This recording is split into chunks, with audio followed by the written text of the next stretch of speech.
Welcome to Blizzard Fire. We hope this video helps fire up your solution. In this video, I will show how to make salmon and rice. We'll guide you through creating a delicious and healthy meal that's perfect for any occasion. We'll start by selecting the freshest ingredients, then move on to preparing both the salmon and rice with simple, effective techniques. You'll learn how to achieve perfectly cooked fish and fluffy grains, ensuring a satisfying dish every time.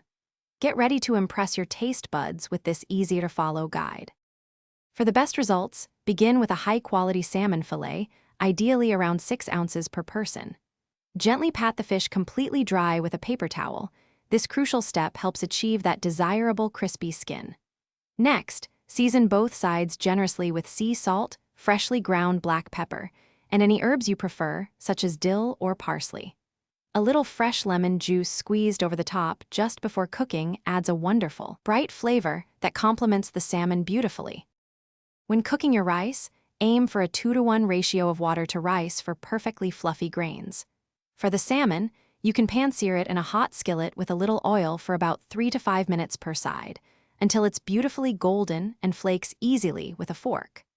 Another excellent option is to bake it at 400 degrees Fahrenheit for 12 to 15 minutes. Remember to let both the rice and salmon rest for a few minutes after cooking. Once your rice is cooked, gently fluff it with a fork to separate the grains before plating. Carefully transfer your perfectly cooked salmon fillet onto a generous bed of the fluffy rice.